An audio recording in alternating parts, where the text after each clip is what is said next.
Bonjour à tous et bienvenue dans cette toute nouvelle formule de Cinefuzz. Salut. Alors, on est très content de vous retrouver, hein. Vous savez que Cinefuzz aime un peu le changement, hein, et c'est pas la première fois qu'on change totalement de monture, ça sera peut-être pas la dernière, on espère. Et donc, pour entrer un petit peu dans le vif du sujet, voilà un peu la nouvelle formule de Cinefuzz. Hein. La quatrième nouvelle formule. Quatrième ou cinquième, je ne sais plus, j'ai pas compté. Alors maintenant, en audio et en vidéo, back. C'est ça, alors déjà on va peut-être parler de la forme. Désormais, Cinefuzz, ça sera 2 émissions par mois. Il y aura une première émission qu'on va appeler la Zone Libre, en hommage à cette belle Seconde Guerre mondiale. Non, c'est pas vrai, c'est pas vrai, c'est plutôt la Zone Libre, ce sera là où on va revenir sur tous les films qui font l'actualité, que ça soit sorti en salle, sorti en DVD, Blu-ray, Betacam, torrent, voilà. La violence du truc. Voilà, un truc comme ça. Et puis la deuxième émission, ça sera une émission plus axée sur le débat, comme on a pu voir on pourra en parler, tout ça, comme dans les émissions ultérieures. Et ça sera des débats notamment axés sur les réalisateurs. Donc il y aura 2 émissions par mois. Et on va s'engager à faire des émissions par mois. On a mis nos couilles sur la table, littéralement. Hein, il y a encore les traces qui sont là. Encore un petit peu mais voilà, hein. Juste pour dire. Voilà. Et au niveau, je vais pas rebondir. Hein. Bon, on va pas passer. Par rapport à la forme, il y a aussi la forme. Du coup, effectivement, désormais Cinefuzz revient en vidéo. Il y aura de la vidéo et de l'audio. Et vous remarquez qu'on est beaucoup plus beau maintenant qu'avant. Mais on va pas vous regarder. Hein. C'est ça. Alors en fait, maintenant, Cinefuzz, c'est un petit peu comme l'homme orchestre. Je sais pas si les gens se rappellent de l'homme orchestre. Louis de Funès. Je te rappelle le monsieur qui est venu dans les plateaux de télé avec plein de trucs. Moi, c'est pareil, on est multiforme, on fait tout. Moi, ça me fait plus penser l'homme orchestre au court-métrage majestueux de Pixar. C'est vrai. Il était magnifique celui-là. Ah, ça devient trop intelligent pour moi. Alors, on va pas. Faut pas tenir compte de tous les termes de romans. Pour expliquer aux gens. Vas-y, parce que ça devient une mission pirate. Faut expliquer aux gens. Donc, c'est pas apostrophe. Hein, vous pouvez nous voir en flux RSS et sur iTunes, en tout cas nous télécharger. Et donc vous avez 3 choix. Si vous voulez nous écouter, bah vous avez le podcast audio qui continue, Cinefuzz Audio. Si vous voulez nous voir, c'est Cinefuzz tout court. Et si vous voulez nous voir en voyant en plus nos gros boutons en haute définition, toi t'en as un là. J'en ai un, moi j'en ai un. Non, c'est pas vrai, je dis ça comme ça. Je mets du fond de teint. Et donc vous pourrez nous voir en vidéo et en HD sur Cinefuzz HD. Plus coquine que d'habitude. Et pour les gens qui aiment le streaming, parce qu'on va pas abandonner les gens qui aiment le streaming, on les aime tellement, vous pouvez nous écouter toujours sur SoundCloud et nous voir sur YouTube, entre les lolcats et les vidéos normales. Donc le bonheur, hein, et puis voilà.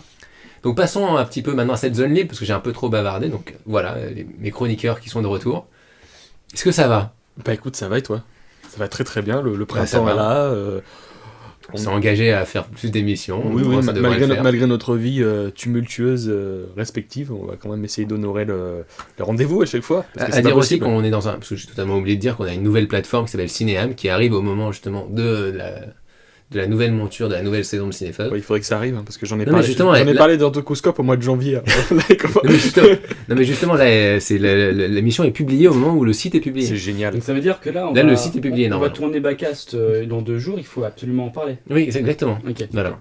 C'est un peu le fer de lance. C'est un peu le making of, hein, Cinefuzz. Vous avez les petites recettes au moment, parce qu'on ne sait pas du tout parler avant. Mais, donc Ciné AM, c'est quoi ? Donc Ciné AM, c'est en gros un regroupement de podcasts et d'émissions, enfin plutôt d'émissions vidéo et audio sur le cinéma. Il y aura Saturn, il y aura Popcorn, il y aura Tocoscope, il y aura Backcast, il y aura Cinefuzz, et il y en aura d'autres aussi qui vont arriver. Et surtout Backcast. Et Backanim. Et Backanim, si jamais ça existe, voilà. On changera les noms pour rameuter plus de vues, pour être plus explicite. Bon alors, la zone libre, ça y est, ça a commencé. Donc qu'est-ce qu'on peut dire déjà ? On va parler un petit peu de preview déjà, parce qu'on a été 2 à être allés au siège Warner pour se faire le roadshow, spoiler 30 minutes de films. On commence par lesquels ? On avait fait avec Romain le roadshow Warner où ils avaient fait la promotion donc du Godzilla donc de Gareth Edwards qui sort le 14 mai et de Edge of Tomorrow, donc le nouveau film de SF avec Tom Cruise là qui sort plus tard, je crois que ça sort en mois de juin. Donc en fait ils avaient fait un double programme promotionnel pour faire la promotion du film quoi. Et ce qui était bien sur Godzilla, c'est que c'était plus la confirmation de choses qu'on savait déjà, sans trop détailler non plus. Alors que Edge of Tomorrow, c'était carrément le spoiler. Hein. Je veux dire, on avait 50 minutes de film qu'on passait on n'a pas ça, on avait 30 minutes de film et 20 minutes d'introduction de Tom Cruise. Tom Cruise qui fait haha. Et ce film a été fait avec un fabuleux costumier. J'ai rencontré ce costumier à Amsterdam, c'était très sympa. Il raconte toute sa vie, quoi. Mais le mec s'arrêtait pas, quoi. Pierre. Moi, je me suis dit, le mec, il va nous raconter ce qu'il a fait pendant les vacances. Je pouvais plus, quoi. C'est ça, c'était intime. Ouais, c'était intime. C'était un bout d'un moment, c'était approuvé. Est-ce qu'on a envie d'être intime avec Tom Cruise? Je Est-ce sais pas. que vous avez vu du coup la bête dans Godzilla? Alors, depuis le roadshow, il y a eu d'autres trailers qui sont arrivés, donc on en voit plus dans cette bande-annonce-là, notamment la tête de la créature. Non, on voit pas. Et sa queue. C'est que, mais on va dire que dans le roadshow, on voyait plus d'autres éléments du corps, notamment sa grosse patoune. Vous croyez que je vais dire sa grosse autre chose?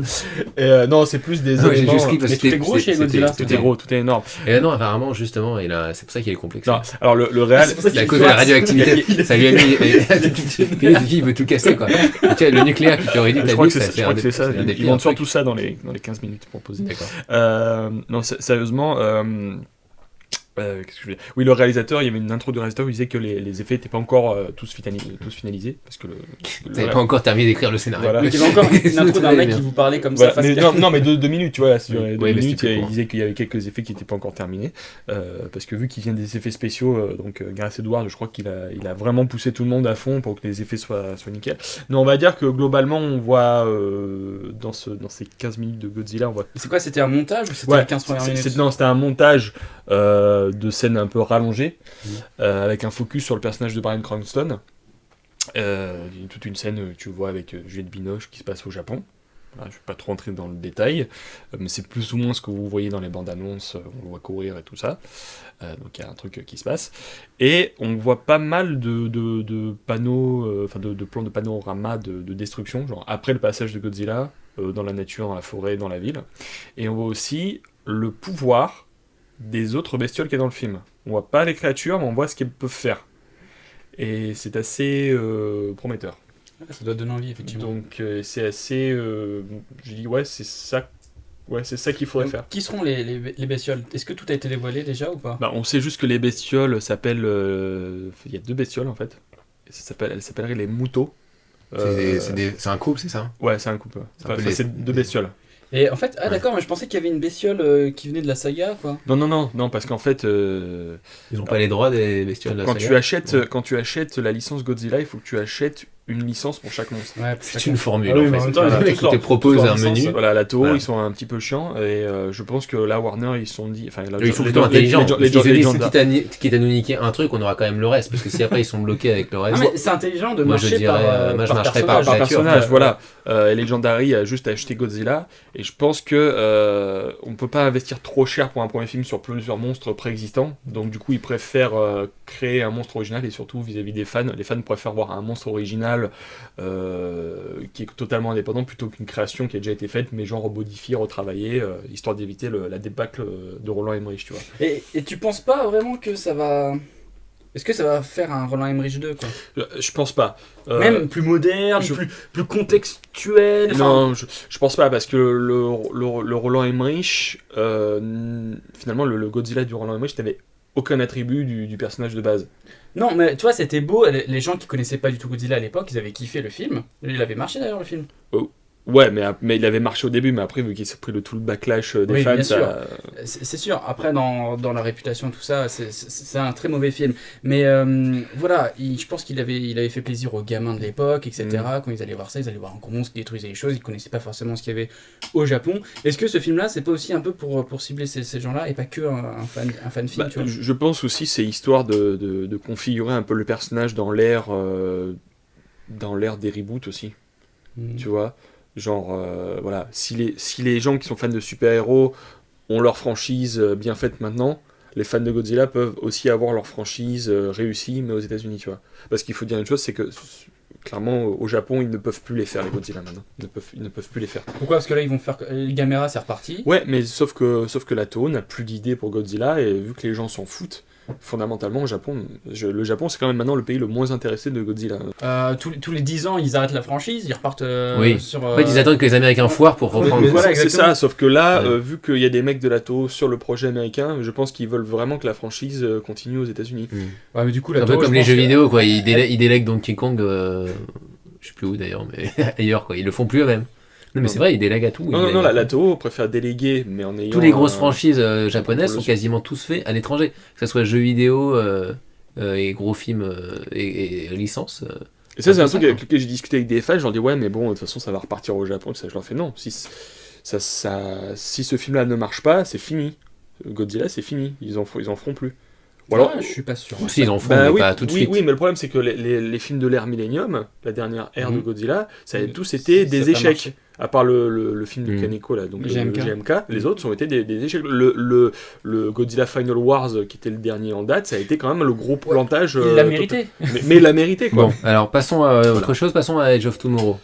Rapidement, Bah écoute, moi j'avais envie de voir le film, et là, franchement, tu as vu la moitié. ils nous ont foutu la moitié du film, et Alors pour expliquer, c'est un peu un jour sans fin mélangé à... avec une guerre d'extraterrestres. Ouais, avec dans Ça un... donne plus la gaule que Oblivion. Oui, moi je trouve... Disons que. Moi j'étais plutôt agréablement surpris au début, mais c'est vrai que le problème c'est que c'est une Tom Cruiserie, quoi. C'est ça. C'est-à-dire que en fait, c'est-à-dire que c'est tout ce qui est intéressant est passé à la sauce Tom Cruise. C'est ça. Ce qui fait qu'il y a une sorte d'histoire d'amour à la mort moineux Oui, qui a l'air romance, inintéressante. Et alors que le potentiel du film est cool et a l'air d'être assumé quand même. Mais il va falloir se taper une histoire à la con. Disons, quand tu vois voilà. des mecs se battre en exosquelette où ils te refont genre le débarquement de Normandie, mais avec des mecs bien en exosquelette contre des aliens, tu fais ok, ça me donne envie. Ouais. Après, quand tu passes dans une scène où t'es dans une maison à la campagne, ou Quand t'as une espèce de scène romantique à la con, voilà, c'est toujours pareil quoi. Tu fais bon, ok, il va y avoir le premier acte qui va déchirer, et le troisième acte qui va être déchiré, Ouais. et tu vas avoir au milieu un acte. Mais c'est Je comme t'aime, Oblivion, tu vois, voilà. la fin d'Oblivion était naze quoi. Mais sauf que là, Emily Blunt, elle a l'air quand même d'envoyer ses Ouais, elle verres, a hein. l'air bien. Euh, C'est ce qu'il disait Tom Cruise. Il a dit she's badass. She's Et là, rien badass. comme ça. Merci. Tu dis merci. Merci de commenter les images. Quoi. Ouais, il a tout commenté. Hein. Il faisait comme nous, c'était un podcast quoi. C'était Donc, c'était non, mais en plus, intéressant. il était sympa, tu vois, il avait son pull avec sa chemise par-dessus, genre c'est un petit peu. Ouais. Il manquait que Ouais, la cheminée, Le tu sais, thé, il fait le comme thé. ça. Bonjour, je vais vous parler. Non, de- Est-ce qu'il a parlé de Scientologie? Non, c'est bon, il a Non. arrêté ça. Hein, mais de toute façon, Il a pas dit que c'était une il en parabole. a à une jamais certaine vraiment parlé. idéologie. Là, il a jamais- il a- Pour la non, guerre des mondes, il était. la scientologie c'est est marrant. non, pas intrinsèque lui-même. à ces Pas films de lui-même. SF récents. Parce que lui, vu qu'il est scientologue, il croit aux aliens et tout ça. Donc forcément, c'est dedans. Non, la guerre des mondes, justement, que. Non, la guerre des mondes n'était pas Spielberg du tout. avait réfuté qu'il disait n'importe quoi. Et donc, voilà, c'est déjà pas mal pour les previews. On va peut-être parler des films qui sont sortis récemment, qu'on a pu voir. Alors, il faut savoir que Philippe dort beaucoup en ce moment, donc a hiverné, n'a pas été voir Captain America, simplement parce qu'il déteste les Américains. Non, j'aime C'est- pas les soldats c'est- d'hiver, c'est du coup, parce connu. que je Il n'aime pas les Russes et les Américains. Alors, il s'est dit, ça fait trop d'un coup, voilà, on peut pas tout faire. quoi. Du coup, désolé si ma vie elle est un petit peu plus complexe en ce moment. Et que, non, voilà. mais tu as le droit de pas aimer les Américains, tu sais, tout le monde, il y a des gens, quoi, je veux dire, voilà. Mais j'ai Fabien, c'est les Italiens. j'ai vu Noé. Ça se passe pas. Je peux pas ne pas aimer les Italiens. Ah, oui, tu es... Je suis d'origine italienne. C'est donc vrai. un peu, c'est un Oui, peu difficile. c'est vrai que je me suis dit, il y a peut-être un truc. Mais justement, tu pourrais réfuter un petit peu comme, Il a son nez, c'est un italien. un peu comme Loki dans Thor, tu vois. Et donc justement, on va parler de cette production Marvel, là, donc il n'y a pas Loki dedans, mais il y a plein d'autres gens de Marvel. Qu'est-ce que tu as pensé de Captain America? Le Captain America, The Winter Soldier. Le Oui, soldat The hiver. Winter Soldier. On voulait qu'on- Celui qui spoil, non, qu'on Non, soit sûr, oui. je lui mets mes. Tu le broies la les tape notes. dans la gueule, mais un truc violent. Hein. D'accord. Non, mais on va pas On spoiler. va pas, hein. on va pas faire un repitcher truc. le film. Hein. Il est Mais si tout le monde l'a sûrement vu tout le maintenant. monde l'a vu. Parce que The Winter Soldier est une référence à la BD donc, qui est inspirée. Mais c'est toujours inspiré Voilà. de l'arc de Ed Brubaker. qui est Bah, quand c'est même, lui qui a. C'est lui. Alors Brubaker, pour présenter, c'est un peu l'auteur de comics scénariste, hein, qui a un petit peu relancé le Captain America il y a quelques années. Avec des très très bons scénarios. super C'est histoire. un, Très très bon. Très, c'est un mec qui est fan très de bon auteur. films noirs surtout. Et je crois qu'il fait Et un de- caméo dans le film. Je crois que Ouais, on a c'est dit- possible, je crois qu'il est en Chine. Et, en fait, ouais, et c'est lui qui avait écrit un truc qui s'appelait Criminal, qui est un truc de polar noir qui est absolument genre, fantastique. Et voilà, et il avait mis justement ce côté film noir dans le. Captain America. Et de films d'espionnage aussi dans Captain America, dans ses adaptations de Captain America en BD. Alors moi j'entends Donc, partout c'est que là intéressant. c'est le meilleur film de la phase 2, Bah, si tu considères que la phase 2, c'est quoi? C'est Thor 2 et. Iron Man 3. et Iron Man 3. Non, je sais pas. Si, si, Iron Man 3 c'est purement la phase C'est la 2. phase 2. Oui, non, mais d'accord, Alors, non, mais je disais qu'il justement. soit mieux qu'Iron je Man sais pas 3. si- Je dirais que Iron Man 3 est juste supérieur en termes de mise en scène et de soins cinématographiques. Car le seul défaut pour moi de Winter Soldier, c'est que c'est un petit peu dans la veine d'Avengers. L'Avengers, un peu C'est-à-dire plat. que la photo est... Bon, il faut pas le voir en 3D, hein, ça c'est clair. La photo est un petit peu plate. Apparemment, les réalisateurs voulaient quelque chose d'un petit Plat. peu... Ils ont dit on veut un truc pas beau. un quoi. petit peu toujours, monochrome, quoi, tu vois. Alors du coup ça tranche énormément avec le premier. Parce que le ah premier oui, il avait oui, quand même oui, une photo de oui. taré. Alors, Hein. alors, Oui, voilà, c'est pas du tout Joe Johnston, donc c'est clair que les deux mecs là, c'est des mecs de Community. Frères là, Rousseau, donc, ouais. les frères Rousseau. Donc, on va dire que dans les défauts, voilà, il y a ça, ces photos un petit peu plates, et certaines scènes de baston qui sont filmées, caméra à l'épaule à 2 cm du mec, donc ça c'est un petit peu. Il J'ai n'y envie de a dire, pas autant de caméras à l'épaule que Ouais, ça. Hein. ouais, mais il y en a c'est pas pas mal. très c'est pas passionnant en très- fait, c'est en termes de réal. C'est pas C'est juste ça. lisible Enfin, par moment. Dans les J'ai juste scènes trouvé, d'action. moi pareil, j'étais pareil que toi. J'étais. C'est parce qu'ils avaient peur d'être trop nationalistes quand ils Non, ça n'a rien à voir, non, ça je n'a rien à pense voir pas. avec Parce que ça. tu sais, C'est tu peux juste c'est facilement pas. faire des poses Non, iconiques avec le drapeau on américain. leur quoi. demande pas de faire des poses iconiques, c'est juste qu'on sent que c'est de la série télé. C'est quoi. pas du tout iconique. Ah, merde. C'est vraiment de la série télé quoi. En Je termes de pense- réal, c'est vraiment ça. Et c'est pas vrai parce qu'Avengers avait quand même beaucoup plus d'idées que dans Il- Captain America. Il y a des plans séquences, il y a des trucs, etc. Avenger Oui, est mais- pas faire du une bashing bashing. d'or de mise en scène dès que ça part. Oui, dans oui, l'action. mais il y a pas de. Il y a des- il y a des n'as poses pas la iconiques, tu vois. tu n'as pas dans Captain America, tu as une production design plus soignée que dans Avengers où on reste pas 1 heure dans ce putain d'hélicarieur avec des décors gris et des. Mais d'accord, Voilà. mais ça c'est le débat. Non, mais je te Voilà. parlais, moi je te parle en termes de mise en scène, je parle pas en Non, termes de design. c'est clair qu'en termes de mise en scène, on est plus dans de la série télé, je suis d'accord. Proche de Thor 2 d'ailleurs. C'est super violent Il y quand a, même. il y a- ce il y a que pas vous d'accord. dites, là. Oui, mais. Non, parce mais- que c'est pas une mauvaise série télé. Mais C'est si tu sûr. veux, le scénario est tellement excellent que du coup ça accompagne le côté, entre parenthèses, le réalisme du scénario. Alors ce qui est bien, c'est que les deux scénaristes du film, c'est ceux qui avaient fait le premier Captain America. Donc du coup c'est une vraie suite au premier. Ok. Donc bien, si bien. tu veux, on continue d'explorer le personnage. D'ailleurs la première heure est assez lente. On est vraiment dans le retour du Captain America qui essaie de s'acclimater à la vie d'aujourd'hui. Donc du coup, c'est vraiment très bien, avec un humour assez fin en fait. La blague, elle insiste, elle est jamais insistante. C'est toujours très, très fin comme dans le premier. Donc du coup, les mecs, on sent que c'est vraiment leur bébé, ces deux scénaristes, et qu'ils ont envie de poursuivre le personnage et de le développer. Voilà. Du coup, pardon, je tiens mon micro. Oui, si vous avez des problèmes, c'est voilà. sa faute. Hein, C'est ma faute. Qu'est-ce que je disais ? Oui, donc du coup, on est plus dans un récit d'espionnage contemporain, avec tout ce qui est conspiration du silence, tout ce qui est raison d'état et tout ça. Et c'est vraiment intéressant parce qu'on est vraiment plus dans un film d'espionnage pur avec un super-héros dedans, donc avec Captain America, qui du coup est pas vraiment... Il n'est pas vraiment iconisé justement. Hein. Bah, du coup, je me dis que c'est quoi ? C'est les nouvelles technologies, ça va parler de réseau, des trucs comme ça, on non peut pas trop te dire. Non, parce non, que- mais j'imagine que... C'est vachement. Je crois que leur référence, ils l'ont dit vachement, c'est les 3 jours du Condor. Oui, c'est les films C'est des films de d'espionnage, complot, surtout. C'est des films de complot. Genre les C'est-à-dire que films c'est de un Dracula, film où les méchants ne sont pas forcés. Où le Ouais. méchant c'est l'État, où le méchant c'est le. Donc c'est assez marrant d'avoir inversé un peu ça. Ouais, donc j'imagine que le Shield, il doit avoir un... Donc, par exemple, Robert Redford Voilà. dans le film, donc c'est la référence c'est et tout. tout. Pour une C'est fois, Spy Game, quoi. tu sais, c'est le film. Non, parce que là, c'est on le est Shield, vraiment dans voilà. le côté complot, grand complot, Ouais. historique, quoi. C'est-à-dire que D'accord. depuis Ah oui, des c'est, années, il y a un complot, quoi. D'accord, C'est Tu vois. c'est vraiment la conspiration Donc ça internationale. vient sur le nazisme, alors c'est plus... Ouais, ça revient sur le. Ok. Tu verras. Je vous demande, vous verras. pouvez pas me spoiler, mais je vous Non, pose une question. mais comme je t'ai dit, c'est une continuité du Et ça, premier. c'est ce qu'il y a de Donc, plus intelligent. Ah, c'est génial. Après, moi, là où je suis pas d'accord au niveau du scénario, c'est que le Winter Soldier, donc le soldat de l'hiver, arrive un peu comme un cheveu sur la soupe, quoi. Je veux dire, je trouve, il pourrait ne pas être dans le film d'ailleurs, parce que l'histoire du complot le tient pas vraiment. D'ailleurs, dans le film, il a été, enfin, tu sais plus ou moins qu'il a été recruté par les Russes, ça c'est dans la BD et tout, etc. Mais là, il n'y a pas vraiment de sens qu'ils soient engagés par eux. Bah, disons que. Tu savais juste qu'ils devaient le faire venir, quoi. Le perso, il est présenté dès le début du film. Sauf que tu le vois bien plus tard dans le récit. Oui, c'est ça. D'ailleurs, ils auraient dû appeler ça Captain America 2, le complot. Le complot, parce que le Winter Soldier, c'est un Oui, argument de vente, c'est mais une intrigue secondaire quasiment. c'est un personnage Ah, merde. qui Et ça amorce qui est la saison économisé. 3, ça amorce un 3e épisode avec lui au centre. Mais Voilà. moi, je pense qu'il est juste économisé. Mais ça Arrête veut... de parler parce que tu mais- fais peur. non, mais attention, ça veut pas Non, dire je qu'il peux qu'il pas, meurt pas à la fin. Ça veut pas dire qu'il est pas efficace, Ah au non, non, contraire. non. Justement, les scènes Attends, il a où signé, est alors, dedans, il a signé pour 6 films, hein, le mec.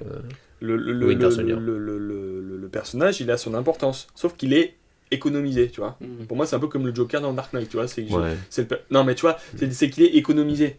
Il est pas genre omniprésent, genre ouais, je suis le soldat de l'hiver, je suis le machin. S'il avait fait ça, ça aurait été un très mauvais film. Ouais, je suis le soldat de l'hiver, froid. Tu vois, c'est ça, c'est. Voilà, vous allez avoir froid. La tempête sur Washington. Je vais vous geler. C'est le remake de Mr. Freeze. C'est Batman et Robin, quoi. Non, mais moi je trouve que oui, le film est vraiment très très bon. J'ai une préférence pour le premier. Préférence pour le premier. Je suis resté sur le soldat de l'hiver. Visuellement, qui j'ai est une froid. préférence pour le premier. Parce que quand même, le premier, c'était un peu Ouais. la classe en termes visuels. Là, Le premier est défoncé. là, on est dans un truc complètement différent. Alors en fait, Voilà. c'est le préféré quasiment aux États-Unis en ce moment. Yeah. La plupart des gens le kiffent, ils disent c'est le meilleur. Il y a un dithyrambe de ouf autour de ce film. Et hallucinant. en fait, pour moi, c'est intéressant qu'ils viennent de la série, mais de toute façon, c'est ce qui se passe en ce moment avec la saga Avengers, Marvel en général, c'est que les gens adorent les liens entre les épisodes, etc. C'est ça. Et là, c'est l'épisode qui fait le plus. Enfin, c'est même pas qu'il y a des petits caméos. C'est que c'est un film qui se passe en croisée de tout, quoi. Il y a tout. Enfin, il faut avoir vu les épisodes d'avant pour comprendre ce qui se passe quasiment sur certains personnages, etc. La Veuve Noire est là. Il y a Nick Fury qui est là, qui est derrière les meilleures scènes, je trouve. Nick Fury est le mec le plus fun dans le film, je trouve. De toute façon, c'est Vraiment clairement. Samuel Jackson. Ah oui, il est cool. Oui. Il a la meilleure scène d'action. D'ailleurs, je trouve qu'il a la meilleure scène d'action. D'ailleurs, de toute façon, C'est la scène d'action la plus intéressante. C'est dans ce film-là où le Shield et Nick Fury sont enfin développés, on va dire, ce qui est assez marrant parce que de leur importance. Ils ont lancé une série sur The Shield et puis il met un coup de pied dedans, quoi. Il lâche pas le morceau, hein. T'as vu? Je suis à la moitié de ma phrase et il en envoie une autre. Non, mais je te complète. Bah, attends que je finisse. Ne dis pas ça comme ça. Pourquoi? Je te complète. Non. Genre, moi je suis les tranches de pain et toi t'es le jambon. C'est ça. Et Philippe, c'est un peu la moutarde, je pense. Voilà. Par contre, merci au costumier d'avoir enfin rebossé le costume du Captain America parce que suite à Avengers, c'était pas possible. Ah, il va être flatté. Ouais.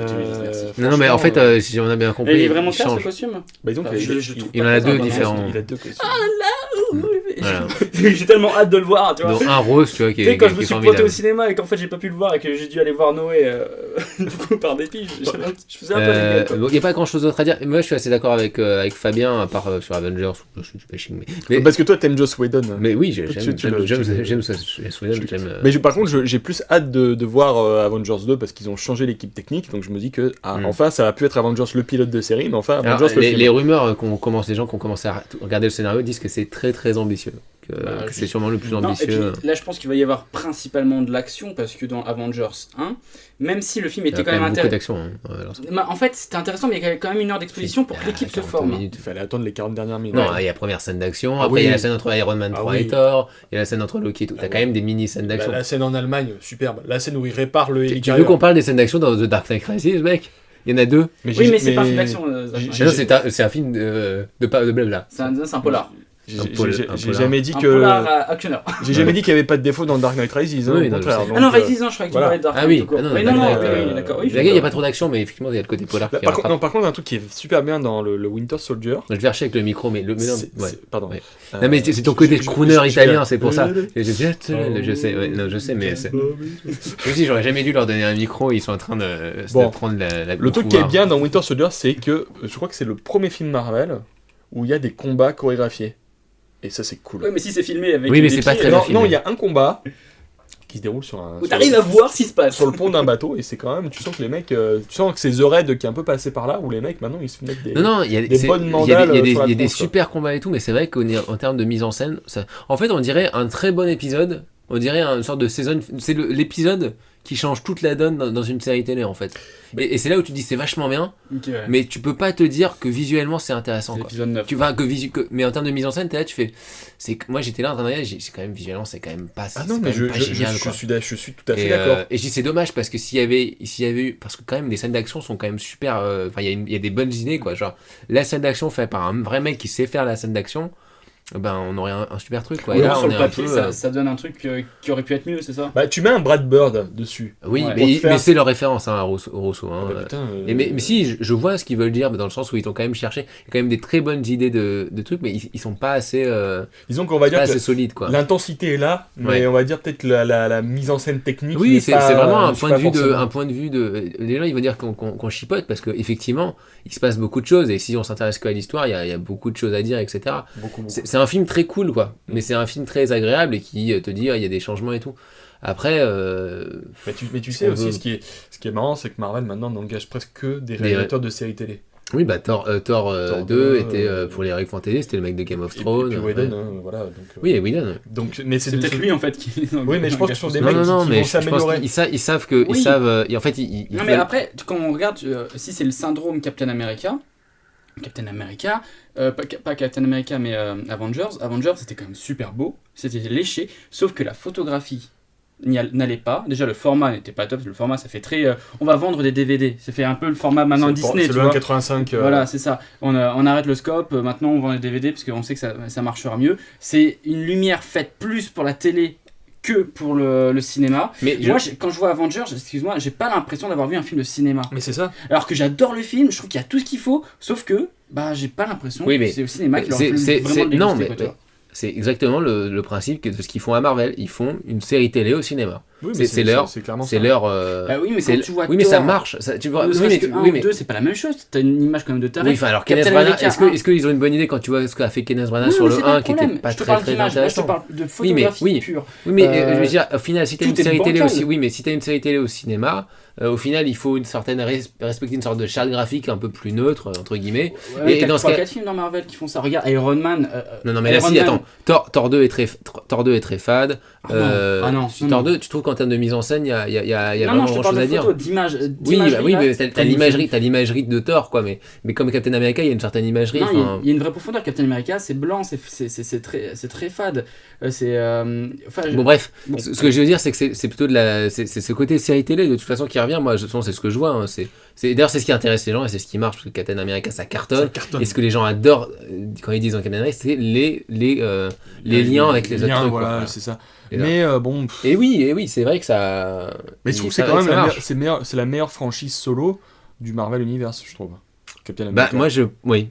Bah, disons que quand même, au final, je trouve que j'ai quand même un petit plaisir avec Iron Man 3 qui est pour moi une anomalie dans la phase 2 de Marvel. Oui, quoi. mais tu veux. Je n'ai pas compris comment ils ont pu donner ça à Shane Black parce qu'il a foutu la merde. Mais comme Shane Black foutrait la merde, c'est-à-dire que c'est Shane Black qui dit hey, et c'est génial parce que j'ai fait un bras d'honneur pour les gens en audio. Mais c'est ça pour moi. Mais c'est ça qui est agréable. Il avait tellement de pouvoir. Il avait tellement de pouvoir après Avengers qu'il a pu imposer qui.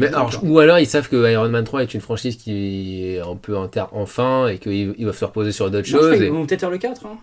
Il faut savoir un truc, c'est que Iron Man, c'est une franchise qui repose uniquement sur la séduction, le rapport de séduction avec le public, par le biais de son acteur. Donc on a 3 films, je compte pas Avengers, hein, on a 3 films et on a 2 sur 3 qui sont bons, on va dire. Alors que les 2 films Captain America sont bons.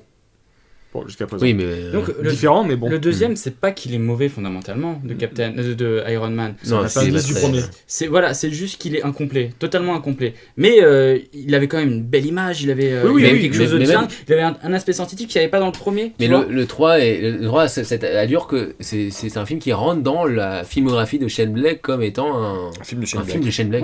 Ce qui n'arrive pas dans le reste des. Ah non. Ce qui m'a vexé dans le 3, c'est que c'est un film de mecha, mais c'est pas assez bien filmé. C'est que ça va trop vite, tu vois, à la fin où il y a plein de mécas partout et que ça va trop vite, tu les vois pas. Et là, cette scène est. Enfin, mais bon, j'avoue, le bâche. La chaîne du doc là. C'était rude. Hein. Ah, moi, j'ai trouvé plutôt cool. Hein, bien. Moi, ça me vexe parce que j'ai envie de voir ce qui se passe et je me dis que les mécas ils vont en 2 secondes. Je me dis, putain, il y a des graphistes derrière, il y a des mecs qui ont. Oui, mais c'était l'idée. Oui, mais l'idée. Et en fait, c'est. Pareil, c'est toujours l'idée de Shane Black, quoi. C'est l'idée à Shane Black de faire un film de super-héros. Il va te dire, je vais te faire le contre-coup. Ou je vais te montrer. Non, je te montre, il en fait plein. Que pour lui, c'est normal. Il doit faire une gunfight, il va te faire la gunfight du point de vue du mec qui peut pas assister à la gunfight. D'ailleurs, il faut que je vois le court-métrage sur le Blu-ray de Thor 2 là. Je vais pas l'acheter, mais il faudrait que je le voie le court-métrage sur le personnage de Trevor, le faux mandarin. Il paraît que c'est un petit peu la lettre d'excuse aux fans.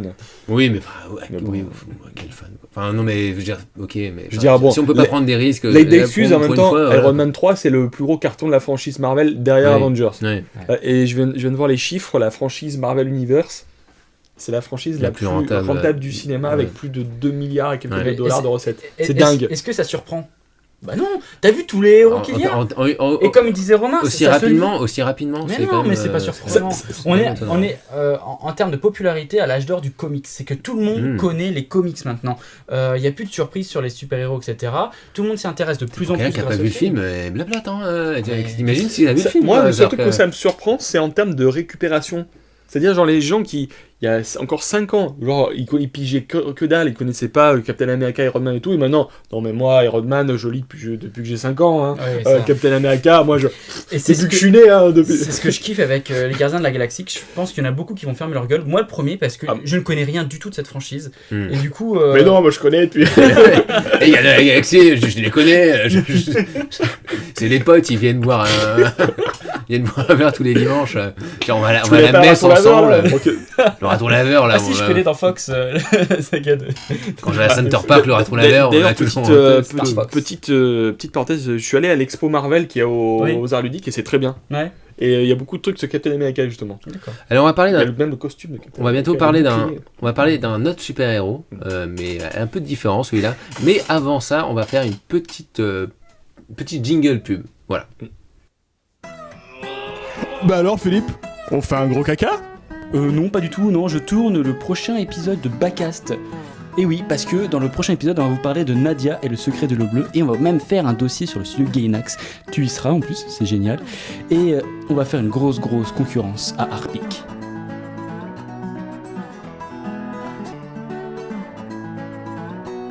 Et donc après ce petit jingle, eh bien, on est revenu donc pour parler d'un nouveau super-héros. Ça vous avez bu? Ça va bien? L'eau était bonne? Ouais. Parce que de l'eau, on va en avoir pas mal avec Noé. Elle était tellement pourrie celle-là. Putain. Oui. Bon, moi j'ai pas vu Noé, mais eux, ils ont vu Noé. Oui, nous avons vu Noé. Philippe, est-ce que tu veux parler de Noé avant que je parle de Noé Parlons ensemble de Noé. Sinon- D'accord, Non, on va pas parlons vous, ensemble. on va pas vous raconter. Donc film réalisé par Darren Aronofsky. Si, excuse-moi, il faut que je spoil. Au bout d'un moment, il y a un Il y a un déluge. déluge. Voilà. Le déluge. Voilà, c'est bon, on a tout dit. Ok, ciao. Donc Noé, clairement, donc film de Darren Aronofsky, le grand réalisateur qui avait fait Requiem for a Dream, bon, qui avait fait The Fountain, et on parlera pas de la suite, hein. The Wrestler. Ah, si, The Ah Wrestler, oui, The moi, Wrestler. je Oh veux non, pas- j'ai oublié The Wrestler. Mais on parlera pas de l'autre suite après. De la suite Accident, de- Black Swan, accident de parcours. ou non de fierté ou d'ego Je ou pense de, d'ego, de grosses N'est pas Satoshi Kon qui veut. Voilà. Non, mais disons qu'on. Moi, je suis pas allé voir Noé pour l'aimer. Je suis allé voir Noé parce que je me dis, tiens, c'est la grosse production d'Arena Faut y aller, quoi. Voilà, il faut aller le Mm. voir. Et Une sorte de curiosité mélangée avec du doute, quoi. non, et surtout que c'est un risque. Tu fais pas un film de Noé à notre époque comme ça, Mm. sans avoir une sorte de parti pris, sans avoir un truc à dire. Et, Faut rebooter la Bible. et c'est exactement ça. Et bah écoute, mais pour moi, la Bible qui ne suis pas croyant, clairement, pour moi, la Bible, c'est un. Nouvelle news, Philippe n'est pas croyant. C'est Non, mais- bien de savoir. c'est- Je tweet. Je tweet. Oh mon c'est- dieu, il ne excusez-moi- croit pas en Dieu. Excusez-moi pour le jeu de mots, mais c'est une sacrée histoire. C'est vraiment, c'est trop cool. La Alors Bible, c'est pas vachement l'histoire, cool. c'est pas l'histoire que j'aurais utilisée en premier, tu vois. Non, mais il faut savoir Parce que je trouve qu'il y en a des plus. Ouais, mais quand tu vois le film, et eh ben, celle-là, tu elle a un comprends. côté absurde de base. La Tu vois, le la côté Bible. de mettre plein d'animaux dans un bateau, tu vois. Je me dis, mais comment il va rendre visuellement ça et rendre ça pas cheap, quoi, qu'on va pas se dire, c'est. Oh, non, mais il y arrive qu'à moitié, c'est ça. un peu t'inquiète pas. crémeux, quoi. La Bible, Il y c'est a quand un gros même. problème là-dedans dans le film. La Bible, c'est quand même à la base le premier bouquin qui mélange le western et l'heroic fantasy Mhm. avant même de créer ces Ouais, genres. c'est ça, ouais. Et je peux te dire que que tu sois croyant ou non, il faut lire la Bible parce qu'il y a des super histoires. Que tu sois, on s'en fout, tu vois. Mais t'as des histoires de malades, t'as Mhm. l'histoire de Moïse, c'est quand Après, même. un truc de l'écriture. fou. c'est génial. Bah, c'est pour ça qu'il faut rebooter. Faut le lire en latin. Le- J'ai cru que t'allais me faire le gros geek de la Bible. C'est vrai qu'il faut le lire en latin. tu Genre vois, ça, c'est- genre, en ça, il araméen. faut qu'ils mettent ça dans la Bible. Au lieu que Oui. ce soit les tables de la Ah, loi, oui, il faut que ce soit tu les sais- tablettes de la loi. Mais il y a une Bible, je crois, sur iPad, ça existe. Ah, d'accord. Ouais. Ah, bah, il y a tout. Non, mais là où les manuscrits deviennent des iPads, oui. enfin, c'est un truc Putain. badass. tu rebootes tout. Ouais, tu rebootes Tu tout. rebootes tout.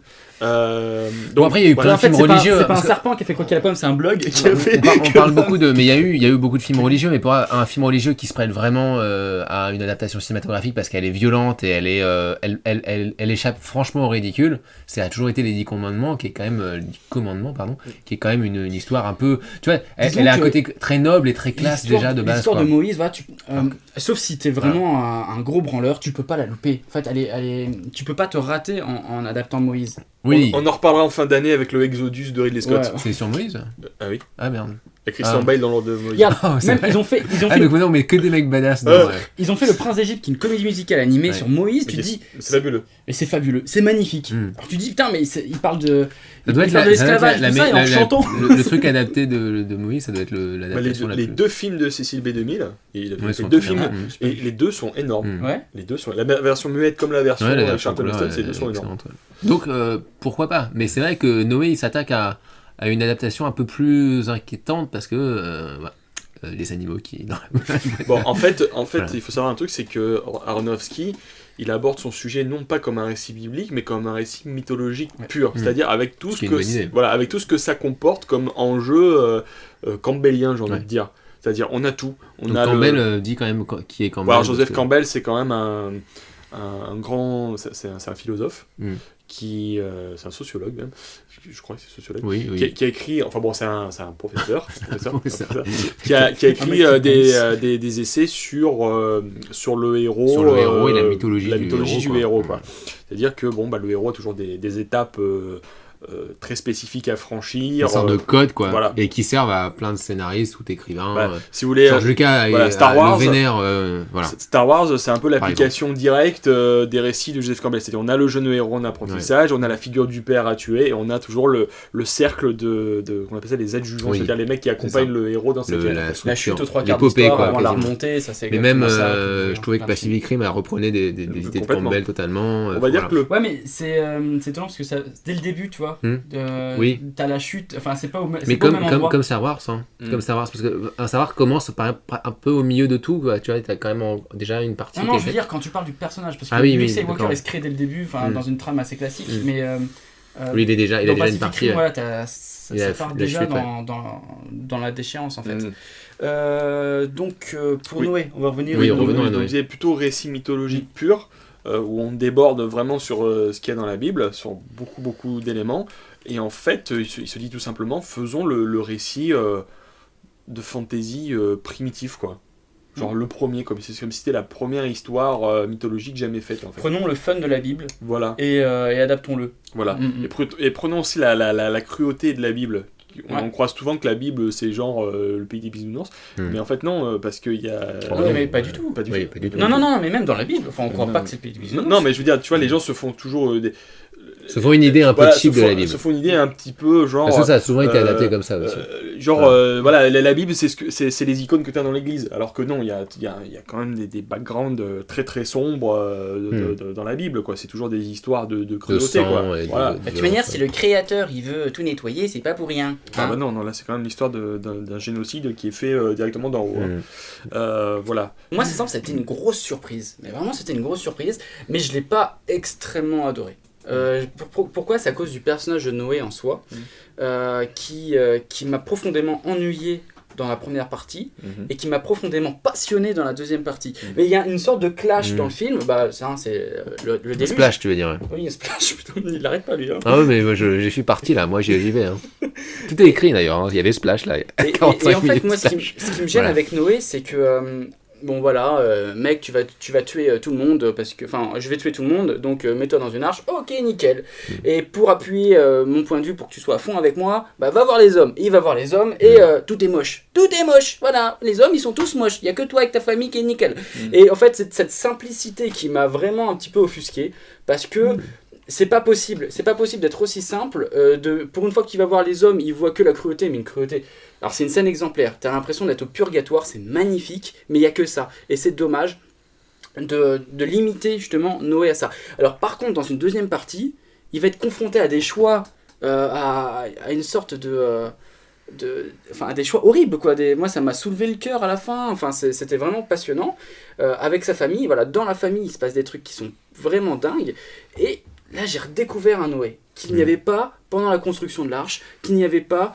C'est vraiment le point noir du film qui m'a fait que pendant la première heure, tu t'es fait chier la première heure et mieux la deuxième. Heureusement qu'il y a tous ces éléments de fantaisie qui sont là pour te dire c'est cool quand même, je suis dans un bon délire, voilà, c'est sympa, il y a des bonnes références, tout ça. Parce que en gros, c'est un film qui essaye de remoderniser les films bibliques, quoi, ce qu'on appelait les films bibliques qui ont été faits. C'est au-delà du modernisme là. De toute manière, si tu veux faire des films bibliques aujourd'hui, tu es obligé de les configurer sur. C'est vrai qu'il parlait de super-héros, il disait Noé. Ouais, mais de toute manière, c'est très marrant de voir que Russell Crowe qui a fait Jor-El l'année dernière, maintenant il fait Noé parce qu'il est à la limite des scènes identiques où il déclame des discours très paternalistes sur l'avenir de l'homme, sur voilà, tu seras ça, tu seras. Et là, il n'y a pas des sculptures en forme de zizi comme dans Man of Steel. Non. Ah, dommage. Oh, il dit zizi. Tu veux kiki. Parce que ça me fait rire. Je trouve zizi, c'est. Alors que bite, tu vois, c'est tout de suite vulgaire. De verge. De chibre. Moi, je suis dans la mythologie, moi je dis un verge. Non, il n'y a pas ça, heureusement. C'était bien d'avoir des débats comme ça dans la zone libre, tu vois. Exactement. Bon, revenons sur mais je suis tout à fait d'accord avec ce que tu viens de dire, Philippe. Mais toi, il a l'air d'avoir plus aimé quand même. Moi, j'ai beaucoup aimé parce que. Mais parce que tu crois en Dieu. Pour toi, tout ça est vrai. C'est pas vrai que tu blagues. Non, mais ça, ce qui est bien dans ce film, c'est que c'est pas. Que même si t'es pas croyant, tu peux t'intéresser. En fait, c'est pas un film qui te dit crois en Dieu. que beaucoup de Bah, films avaient fait avant. oui. C'est pas, par exemple, quand on t'adapte la Bible, on Ah, va il est te pas dire. d'accord, Fabien, je crois. Bah, en fait, c'est un peu plus nuancé. C'est un film sur la croyance, mais c'est pas un film sur la religion. Parce que la religion n'existait pas avant. Voilà, parce que ça n'existe pas encore. Ouais, Voilà. d'accord. Oui, oui, je les vois. gens. Faut savoir un truc, c'est que Noé, ce n'est pas Moïse et ce n'est pas Jésus. Non. Et c'est pas du tout la même époque. C'est une époque. Il n'incarne pas une idéologie. Il n'y a pas de règles encore. Il y a pas de l'étape de la loi n'ont pas encore été Alors, faites. c'est ce qui est cool, c'est que c'est comme quand vous prenez n'importe quelle série ou film ou livre d'heroic fantasy, quand on dit oui, il y a ce dieu-là qui fait ci, il y a ce dieu-là qui fait ça. Là, ils disent qu'ils sont qu'à 10 générations des premiers hommes. Oui. Ce qui fait qu'on est très proche d'eux. Donc, quand on arrive dans ce film, on se dit ok, le créateur existe, ok, les premiers hommes existent, on n'est pas chez Darwin, voilà, on est vraiment, que vous y croyez ou pas, on est dans cette mythologie-là, il faut l'accepter. C'est du créationnisme pur. Hein. Voilà. C'est pas de l'évolutionnisme. Hein. Est-ce C'est- que, alors, dans son principe-là, Noé, c'est. On est tous les enfants de Noé. Bah, en fait, Non, lui-même c'est dans une le question film. que je me Alors, pose. c'est marrant là, parce d'un que, coup. comme tu disais, lui, tu trouvais ça un peu bizarre que lui-même se porte un peu garant du génocide et tout ça. Mais vu que lui-même, c'est le fils. Oui, Il est issu de la branche un peu. moi je trouve ça très dictatorial. Ah oui, oui, mais c'est sûr. C'est horrible. Mais, en mais, fait. mais c'est un peu comme un. Mais c'est intéressant qu'il y ait de l'ambiguïté. No- comme No- ça, Noé, quoi. c'est le premier illuminé, en fait. Hmm. C'est clairement présenté comme le premier illuminé, genre le mec qui a été touché par la grâce divine et qui est le porte-parole de Dieu sur Terre, mais qui a justement ce Premier pouvoir. porte-parole du Voilà, monde. voilà. Illuminé, je sais pas, parce qu'il y a voilà, Mathusalem, etc. Oui, voilà, mais il est quand même. Il pousse le truc super loin, quoi. Parce Oui. que c'est lui qui. Bah, parce que c'est lui qui est en âge mûr Voilà. dans la descendance de Adam et Ève, quoi. Eh ben, putain, tu t'es renseigné. c'est- hein. Moi, je sais pas. Non, mais quand tu vois le film, t'as envie de faire des recherches parce que Ouais. la manière dont c'est raconté, tu dis, ah ok, est-ce qu'il y avait ça, est-ce que.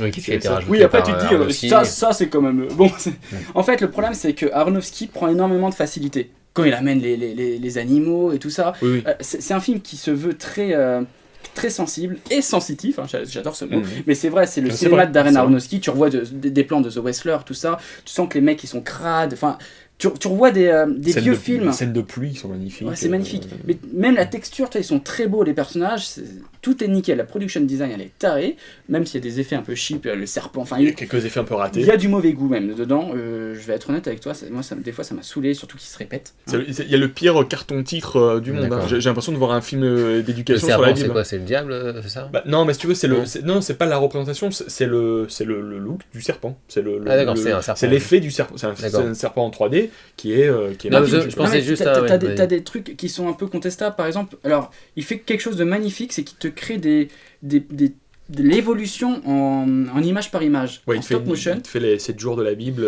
la création en stop motion. Voilà, Mm. mais en fait, D'accord. il te Truc suit. de ouf.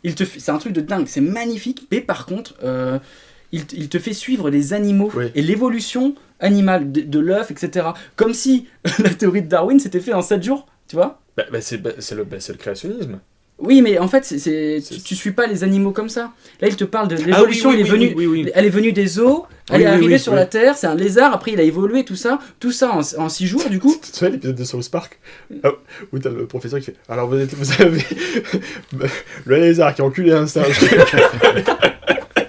et ça a donné vous, félicitations. Donc vous êtes les résultats d'un singe qui a enculé un lézard. Ah bon.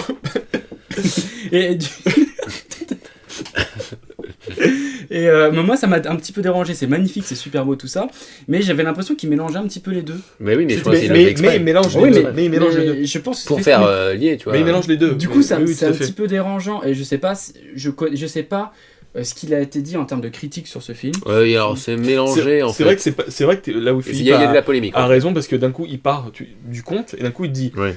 mais sous l'eau il y avait des bactéries qui se Oui. sont mis entre elles et qui Oui, ont il essaie donné- de mélanger le truc quoi. voilà. Ouais, c'est bizarre en fait. Du coup, tu dis, mais où il veut aller? Est-ce que. Enfin, je sais Non, pas. mais c'est normal parce qu'il y a des choses qui sont tellement maintenant Ah, mais obligatoires de Le croire. pro-cato, il va dire, ok, Ouais, ouais. j'ai kiffé la Ça. fantaisie, tout ça, c'est sympa, c'est sa vision, mais ça, c'est intolérable. Non, parce que- Ouais, le Procato, je sais pas s'il va kiffer les géants de pierre. Hein. C'est pas grave. Mais c'est pas grave. C'est pas ça l'important. Non, mais en fait. L'enfoiré. Non, mais Non, oui, ce sont oui, des les gens anges. de pierre, Ce sont des d'accord, anges c'est pas en fait. grave. Oui, parce que voilà. Non, mais ce que je disais justement, c'est que c'est un moyen aussi de faire venir des gens qui ont du mal avec la croyance parce qu'ils voient les choses scientifiques, ils sont pragmatiques. Et on leur dit oui, mais on intègre le pragmatisme dans Mais la croyance. Tu, quoi. tu sais, quand Ce qui est le- souvent le cas. Quoi. J'ai vu des gens dans la salle quand je suis allé. Ils sont levés, quoi, dit oh Et non, c'est non, non, non, formidable. non, non, non, j'ai vu des gens dans le public et je me suis dit, c'est il y a ces gens-là qui viennent voir le film. Mais Donc ça montre que ça dépasse la conception le film chrétienne. cartonne aux Oui, États-Unis. ça cartonne. Ouais. C'est Darren Aronofsky, Là, c'est pas du tout un film chrétien, là, c'est le premier, Ah non, Premier pas du Testament tout. déjà, donc même, C'est même si on limite- pensait un film C'est limite biblique. plus Shinto. D'accord. C'est limite Ouais, plus. il mixe tout, quoi. C'est de l'animisme pur. hein. C'est vrai qu'il mixe tout. Moi, ça m'a fait beaucoup penser à Un Shintoïsme. Mononoke. Hein. Oui, non, mais Moi, je me totalement. disais, ok, c'est Mononoke. En fait, c'est, là, euh, il en fait, avait dit c'est- il pique à Satoshi Kon et là il s'est dit je vais peut-être prendre un peu à Non, mais- Miyazaki. c'est de la thématique, c'est pas c'est de la du- thématique, c'est pas du plan. C'est ce que j'aime en fait dans cette deuxième partie, c'est que Noé devient un pur shintoïste qui aime la vie. C'est ça. Mais c'est vraiment le respect de la vie. Et du coup, tu dis, ah ouais, c'est pas vraiment Ouais. la même chose que ce que j'avais là. Ce Et que donc- je m'attendais à voir de Non, Noé, tu c'est vois. un animiste pur à la fin. D'accord. Bah écoutez, on va peut-être. Il saigne. Et Mais, puis après, il on va l'anime. dire que, globalement, moi c'était une expérience plus que satisfaisante. Je m'attendais à détester le D'accord. film et je me suis vraiment investi dedans, même s'il y a des trucs qui sont vraiment discutables en termes de choix. Quoi. Je trouve que l'épilogue était un petit peu kitsch. Je me suis dit, il aurait pu abrager son épilogue, mais au moins il va à fond dans le truc. Et je me dis que vu les embrouilles qu'il a dû avoir avec le studio, on aurait pu avoir un film d'1h40 qui aurait pu être très mauvais. Il y a eu des embrouilles. Ouais, apparemment, enfin, à un moment donné, mais qui ont été résolus. Mais je pense que le studio a dû lui dire par moment. Je reste quand même étonné que le studio l'ait laissé aller aussi loin dans la noirceur, quoi. Parce que la deuxième partie, quand même, est vraiment Ouais, mais c'est- sombre. Oui, mais après, on sait que c'est Noé. On sait c'est quoi la Oui. fin. Oui, mais quand même, il va dans des abîmes de noirceur à un moment Ouais, bien donné, sûr. qui sont quand même. Moi, il y a cette scène, effectivement, que tu parlais, la scène où il va dans la ville des hommes et il voit les animaux se faire étriper pour bouffer. Tu te dis, bon, ok, film tout public, faut y aller, quoi. Non, Oui, je mais sais pas si- je pense à un exemple qui vaut ce qu'il vaut, mais c'était un des derniers films entre guillemets bibliques. C'était le Mel Gibson, donc le Passion du Christ, qui était un film ultra violent, Oui. qui était quasiment un film de genre. Si tu prenais le film comme un film de genre, tu disais putain, on dirait un film on dirait un torture porn quoi. Oui, mais c'est parce et du coup, il y a toujours eu cette idée de que on excuse la violence parce qu'on parle de religion en fait entre guillemets, tu vois. Et je pense que même vis-à-vis de, parce que Mel Gibson aussi il avait eu des problèmes et tout, mais Passion du Christ c'est un carton planétaire, Mais oui. ça a cartonné. Oui, mais attends, en fait, on n'excuse pas forcément Donc, la violence, parce qu'en fait, la Bible en soi, c'est quelque chose de très moralisateur sur le fait Oui, mais que je pense l'homme que- est cruel.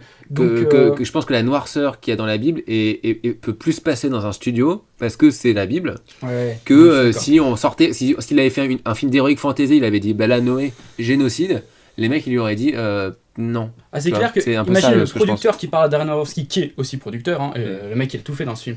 Il dit écoute, t'es un peu trop noir dans ce film. Ouais, mais c'est dans la Bible. Ah oui, c'est vrai. Bon, bah, je peux Mais je rien pense qu'il y a ce côté là où les gens ils disent dire. Et ils ont la Holy Bible. parce que, non, à c'est chaque pas ça, acheté, c'est hein. parce que je pense qu'ils se disent que beaucoup de spectateurs croyants vont pardonner cette violence comme ça a été la Passion du Christ, où il y a des mecs qui voulaient faire venir leur enfant voir la Passion du Christ, alors que jamais, et si c'était un autre film de cet acabit, personne n'irait voir le film. Oui, tu vois. mais c'est différent parce que la passion C'est très différent. La Passion du Christ Enfin, est un film religieux. Oui, Et mais d'accord. et oui. aussi parce que quand tu t'attaques au Christ, quand tu t'attaques à la figure même de la religion, ça fait mal. Alors que Noé c'est un Non, mais il y a de la Noé, polémique aussi. tu vois. Noé est forcément comment dire, Jésus a été sacrifié, alors que comment dire, Noé, je pense que même les plus fervents croyants admettent que Noé c'est un récit mythologique. Noé, c'est un mec qu'on te dit, ok, il a vécu 900 ans. Ouais, c'est un peu Mathusalem, souvent des il est polémiques. mortel, Le film quoi. est quand même interdit dans certains pays. Mais c'est normal, c'est normal. Il y a quand même des gens qui le. Il y a des gens. Après, il y a des. C'est pour ça que c'est un risque de faire un film Il y a comme des, ça. il y a Oui, des mais groupes ça reste chrétiens un aux risque. États-Unis qui adorent le film et qui le mettent au niveau de la Passion du Christ, tu vois. Non, mais peu importe. c'est Mais même pas peu le même importe genre que de ça soit film. les Ouais, voilà, intentions. ça n'a rien à voir. en fait, Peu importe que rien ça à soit voir. les intentions ou pas Parce que d'Aronofsky. Pour moi, La Passion de Christ, c'est un film vraiment premier degré, sur le coup. Ah bah oui, pour moi, il y a aucun recul, quoi. Oui. Il y a aucun recul, Il y a aucun alors que recul. ça ne se vit pas sur le point de vue mythologique. Mais ça en termes se de vit, mise en scène, La Passion du Christ est un film étonnant. hein. Ah, mais c'est démentiel, c'est génial. Mais de toute façon, il Mel faut le Gibson prendre, n'a fait que des films démentiels en tant que Oui, réel. voilà. donc c'est Et un super Apocalypto était un film mythologique. C'est pour ça que je Voilà. pense à ça. Parce Oui, que je trouve pour le qu'il y a un côté Apocalypto, Passion du Christ dans ce qu'a fait Noé là, dans le sens où prendre des récits bibliques et en faire des choses mythologiques, tu vois. Moi, je me rappelle de la Apocalypto, vision. tu le ranges plutôt du côté de Noé, sur le Ouais. voilà. Mais même la vraiment Passion sur du le Christ, côté primitif. je sais Ouais. que La Passion du Christ est un film ultra religieux, mais si tu le prends d'un point de vue un peu mythologique, par exemple la vision du diable dans La Passion du Christ est une vision mythologique Bien que sûr. tu aurais pu avoir dans de l'heroic fantasy aussi, tu vois. Sauf que le calvaire du Christ ne l'est pas. Ouais. Alors que là, l'histoire de Noé, voilà, de toute façon, je sais pas s'ils vont refaire les 10 commandements en film, mais ils vont forcément accentuer l'aspect mythologique, genre le mec qui sépare les eaux, tout ça, ils vont dire, tu vois, il faut faire du spectaculaire. Et Christian, il fera pas ça, il gueulera juste. Mais Zèv, l'eau, tu te lèves. Putain, allez, vas-y. Mais je sais pas si ça se passe après, je crois que c'est sur l'Exode. Sur l'Exode. Sur l'Exode, c'est pas forcément sur la période. Du coup, ça va être sur la misère pure. Je pense. Ouais. Ce sera pas forcément sur la période Pharaon, tout ça. Ça va jusque la création de la comédie musicale avec Pascal Obispo, quoi. Ou la traditionnelle qui lui met une drôle. J'ai jamais vu Ridley Scott te parler de misère, te parler de crasse. Mais Ridley Scott est dans un. Mais alors, ça, je ne sais. Et c'est pareil depuis même The Cartel. Petit aparté. Ridley Scott est dans un. Et bon, en plus, mais c'était avant la mort de son frère, mais je crois que ça a rajouté. Il est dans un truc religieux, métaphysique depuis 3-4 films, depuis Prometheus qui était empreint de ça tout le temps, et même The Cartel, je sais pas si vous l'avez vu, mais The Cartel est pas du tout un film religieux, c'est un film nihiliste. C'est The Counselor. Pardon. C'est juste Cartel tout court. Ah oui, pardon. Oui. Mais c'est un film aussi totalement nihiliste et qui, entre guillemets, en dessous, parle aussi de métaphysique, de religion, de conception de la mort. Donc il est dans cette optique-là un peu... je pense que quand tu as un certain âge, ça commence à te travailler. Plus de 75 ans, oui, effectivement. Et puis en plus, quand ton frère vient de mourir... Et y a pas de... Surtout que ton frère cadet. Ouais. Quand toi t'es l'aîné et que tu restes, à mon avis, il n'y a pas d'extraterrestre qui boit du thé noir et qui tombe dans l'eau dans... C'est bien dommage, je bébé qui lit cette histoire-là. Je précise. Bon, on va passer... parce que là, on va arriver vers la fin. Il y a de fortes chances pour que le film soit dans mon top 10. D'accord. Il y a des chances. D'accord, très bien. En tout cas, ça nous rafistole un petit peu avec ce petit Darren Aronofsky. Bah tu sors avec des envies, quoi. Je suis désolé de vous couper, on va passer au coup de cœur et on va terminer l'émission. On va essayer d'éviter de faire des émissions de 2 heures. Donc là, on va arriver à 1 heure, donc c'est bien. Donc quel est ton coup de cœur, Philippe ? Moi, c'est un coup de cœur commun avec Fabien. C'est plus un coup de cœur télé. Ouais. Coup de cœur télé de 7 heures ? Non, de 9 heures. Donc Tokyo Rivers, qui a été diffusé sur France 4 en plus. France 4, c'est vraiment une bonne chaîne. Très très bonne chaîne. J'aime de plus en plus cette chaîne. Et en fait, c'est passé il y a une semaine ou deux à peine. Et donc tu avais juste en fait une présentation de tout Tokyo par un mec qui marche en fait et une caméra qui la suit, mais en fait sans interruption. C'est-à-dire que le gars, il avance de face cam et tout le monde est à l'envers. Alors en fait, c'est-à-dire que pendant 9 heures, il a marché en arrière et qu'après, tout a été remonté à l'envers. Et tu as derrière un son électro, peut-être que tu m'en parles un petit peu plus de ce son, parce que je sais pas d'où il vient ou quoi que ce soit, continuel, et à chaque fois des musiques différentes. Le mec, tu le vois s'arrêter, changer sa musique, tac, faire des photos avec les japonaises. Et par exemple, nous qui sommes allés au Japon, c'est une mine d'or parce que c'est purement nostalgique. Tu dis, mais je suis allé là, mais j'ai exactement tourné dans cette rue là, c'est hallucinant. C'est magnifique. Et pour ceux qui ne connaissent pas le Japon, moi je pense qu'ils peuvent qu'être bluffés par ça, fascinés par... Alors par contre, effectivement, c'est 9 heures. Et je peux vous dire, peut-être passer ça, essayer de le choper et passer ça en vitesse un petit peu plus supérieure, le réduire déjà à 2-3 heures, voilà. Ça peut être un truc mais démentiel. C'est le concept de Slow TV qui avait été développé en Norvège, je crois que vous avez filmé genre le trajet d'un train, et en fait ils ont repris le concept en France, et en fait la musique en fait c'était juste un mix qui avait lieu en direct sur une radio en même temps. D'accord. C'était à la radio et à la télé en fait. Mais moi ça m'a mis en transe des fois. Je le voyais, des fois il marchait au rythme de la musique. Enfin, c'est purement atmosphérique en fait. Ouais. Et en fait, ça n'a pas été fait 9 heures d'affilée. Hein. Ce sont des blocs de plusieurs trucs qui ont été raccordés avec un montage d'ailleurs très bien fait. Moi j'ai pas vu les blocs personnellement. Moi je l'ai vu à un moment donné, parce qu'à un moment donné le mec se rapproche de la caméra et tu vois vite fait la coupe, après le mec se recule. C'est vraiment très subtil, hein. Okay. Mais c'est vraiment bien fait. Et j'imagine un peu les conditions de tournage de Fou Furieux, quoi. Le mec recule en fait. Dans la vraie vie, le mec recule en fait. Et c'est vraiment un truc immersif. Bon, ça a été un échec, hein. Personne n'a regardé ça. En même temps, tu cibles qui quand tu fais un truc de 9 heures comme ça sur un mec qui marche sur un ralenti? Moi j'ai appelé tout le monde, dire putain, regardez ça. D'ailleurs, je te ils se sont fait des bisous en audio. C'est un concept, franchement, le fait d'avoir mis ça sur la jaune en France et sur une première partie de programme et toute une nuit, de 9h du soir jusqu'à 5h du matin, fallait quand même le faire. Et je trouvais que l'expérience était complètement immersive et j'ai trouvé ça vraiment couillu de faire ça à la télé. Et c'était une vraie expérience. Je verrais rien de mieux cette année à la télé que ça.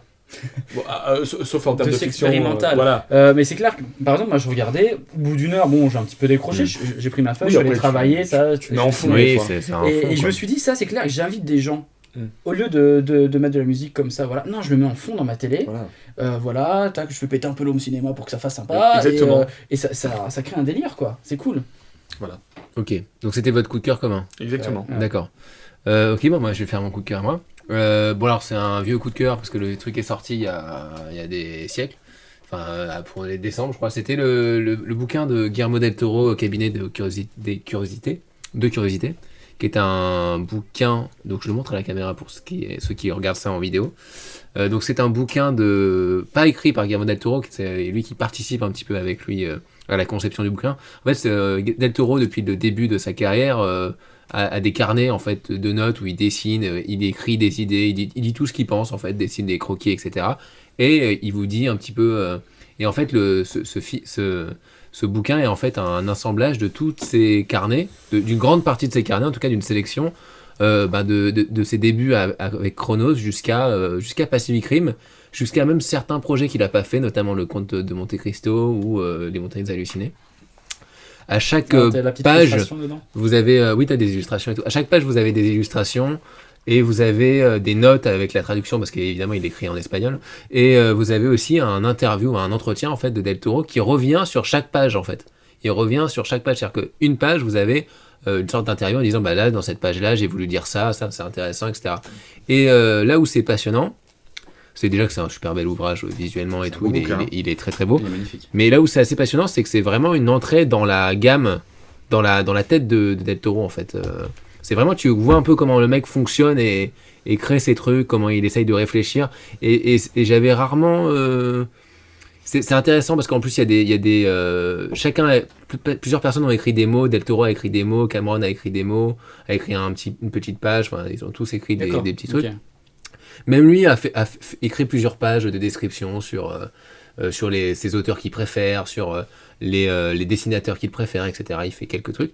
Ça te donne une autre vision de Del Toro, qui semble un peu différent d'ailleurs dans ce bouquin-là. Sur sa création et sur une autre vision du C'est mec. un truc un petit peu plus sombre, un petit peu plus parti. Ouais, pas forcément. Oui, si un peu plus humain en fait, tout bêtement. Moins l'icône geek en Les fait. montagnes hallucinées, ça doit être.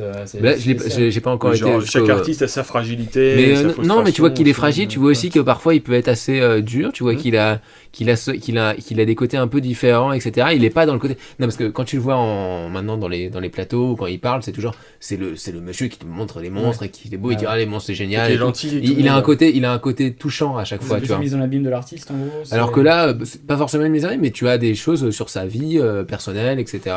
Et tu te rends compte que c'est un mec entier, quoi. Et c'est vraiment intéressant, quoi. Ce mec-là, j'aimerais qu'il fasse un film par an. Au moins. J'aimerais bien. Donc voilà, on avait déjà parlé de Del Toro, mais là c'est plus pour les gens qui sont intéressés, notamment les graphistes, les mecs qui se tiennent beaucoup au visuel.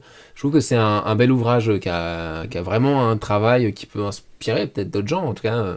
En tout cas, c'est assez passionnant. Ça inspirera toujours quelqu'un de toute manière. Hein. Ah oui, non, mais les croquis sont assez sublime, fous. ouais. Et ouais, bon, c'est vraiment. Ça voilà, plaît à un truc donner des passionnant. vocations. Voilà. Tu sais que j'ai revu Hellboy 1, et en fait, à part ce Myers, bien sûr, j'adore ce film. Voilà, c'est bon, maintenant, j'adore ce film. Très bien. Ben voilà, c'est terminé pour cette nouvelle émission, donc cette zone libre. J'espère en tout cas que ça vous a plu, les gens qui regardaient ou qui écoutaient. On rappelle évidemment de ne pas hésiter de donner vos commentaires, de réagir sur ce qu'on a pu dire durant les émissions. Et d'ailleurs, peut-être qu'on fera une petite rubrique où on reviendra sur vos commentaires dans la prochaine zone libre. Nous, on se retrouve donc pour une prochaine émission qui sera axée sur un réalisateur célèbre, Ouais, que tu kiffes surtout. Hein. que tu kiffes. C'est vraiment mon émission, quoi. C'est toujours que des trucs à moi, etc. Il nous l'a imposé, Bon, on a à dû se taper toute la filmo. C'était à cause de Philippe surtout, qui d'un coup est rentré dans une phase comme ça de ce réalisateur. Et du coup, j'ai sauté sur l'occasion, j'avoue. Mais et Sur donc, moi, Oui, sur le... oui, pas sur toi, non, t'aurais eu mal. En fait. Faut pas déconner. J'en ai mal tout de suite. Bah oui, attends. Les grands mots. Bah oui, non, mais t'es pas non plus. T'es un peu fragile quand même. Ah, mais moi, je suis doux, moi. Ah oui, t'es doux. Oui, c'est ça, oui. Bref. Putain de merde. On espère que ça vous a plu. N'oubliez pas, en tout cas, de noter, d'aller sur Cinéam maintenant que le site est mis en ligne. Hein. Ça va au fur et à mesure se compléter, on va dire, avec des nouvelles émissions qui arrivent. On est en train de travailler là-dessus. On s'excuse s'il y a eu des petits problèmes techniques en termes de micro, mais comme on a des nouveaux micros, forcément, on a des nouveaux problèmes. C'est toujours pareil. Mais bon, je pense que ça va. Et puis en tout cas, on vous souhaite une bonne. Vous voyez, hein, l'argent que vous nous donnez pas, on l'investit. On investit l'argent. D'ailleurs, on est débiteur. D'ailleurs, je tiens à vous le dire. D'ailleurs, voilà. C'est comme ça. J'ai tout mis à la bourse en fait. Comme ça, on peut tout faire. Bon voilà. Je vous souhaite une bonne semaine, une bonne 2 semaines, et on se retrouve pour un prochain épisode. À très vite, un gros bisou. Au revoir. Au revoir.